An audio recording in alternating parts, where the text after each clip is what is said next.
مولانا اشرف علی صاحب نے لکھا ہے کہ میں کرامت کا تو اس درجے کا قائل تھا کہ ہمارے مسلمانوں کا عقیدہ ہے، لیکن میرے پاس کرامت کی کوئی وجہ نہیں تھا، عقل مند آدمی ہے، کرامت کیا ہوتی؟ فرمایا میری زندگی میں 2 واقعے ہوئے، ان سے میں کرامت سمجھ گیا، مان گیا۔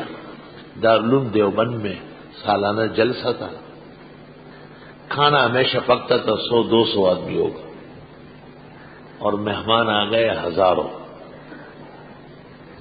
ہم نے اپنے استاد مولانا محمد یعقوب نانوتوی کو کہا کہ کھانا پکا ہے معمول کے مطابق 200 آدمی ہوگا، مہمان آئے ہیں 5-10 ہزار۔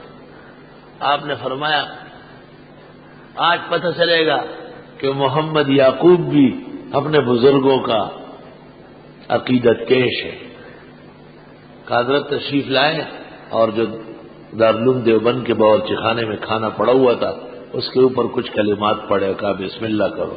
مولانا اشرف علی کہتے ہیں میں انتظامیہ میں شامل تھا، 5-10 ہزار آدمیوں نے کھانا کھایا، پھر دیوبند کے قصبے میں تقسیم کیا، اور پھر بھی 2 دن تک طلباء کھاتے رہے، ختم ہی نہیں ہو رہا۔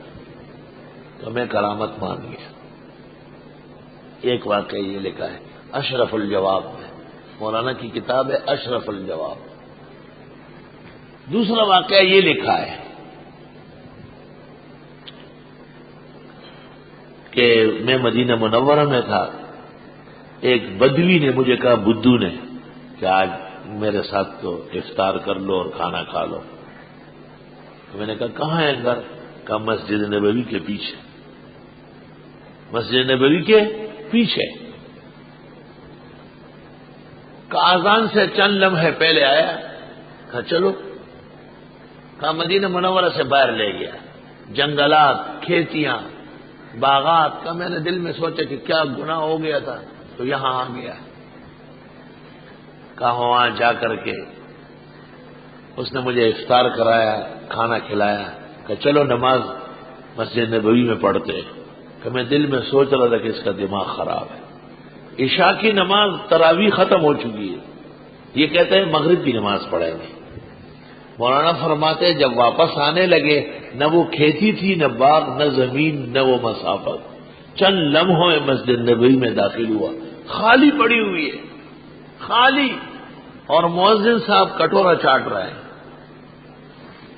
میں نے کہا عشاء کی نماز ختم ہو گئی، تراویح ہو گئی، لوگ چلے گئے، اب دماغ خراب ہے، ابھی مغرب کی اذان ہوئی، سب لوگ افطار کرنے باہر گئے ہیں، مغرب کی نماز نہیں ہوئی ہے، یہ تراویح کا کہہ رہا ہے؟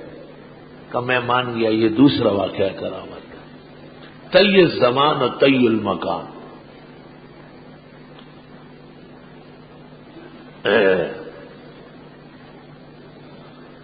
مولانا اشرف علی صاحب ہی نے ایک کتاب لکھی ہے، اس کا نام ہے کرامات الاولیاء، بہت اچھی کتاب ہے،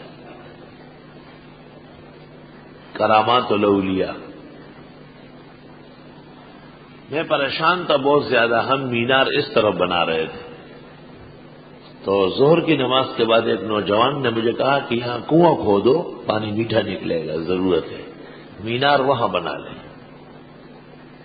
جب وہ روانہ ہو گیا میں نے طلباء سے کہا اس کو پکڑ کے میرے پاس لاؤ۔ طلباء وہ میدان کے اس گلی تک، روڈ تک گئے، اور وہ بیچ میں جا رہا تھا، کسی کو نظر نہیں آ رہا تھا میرے علاوہ۔ سب نمازی حیران رہ گئے کہ مولانا صاحب کو کیا ہو گیا۔ کنواں کھودا، 14 فٹ پر میٹھا پانی نکلا، 28 فٹ تک گئے، اور مینار بھی اللہ تعالیٰ نے 130 فٹ لمبا یہاں بنوایا، کیونکہ جب مینار ایک ہو تو مسجد کی بائیں طرف سنت ہے، کیونکہ اس میں اذان خانہ ہوگا، اور اذان ہمیشہ مسجد کی بائیں طرف ہوئی ہے۔ اس کی وجہ یہ کہ پیغمبر کا گھر مسجد نبوی سے بائیں طرف ہے، تو جب دے نہیں اذان تو پیغمبر زیادہ حقدار ہے کہ ان کی طرف دی جائے۔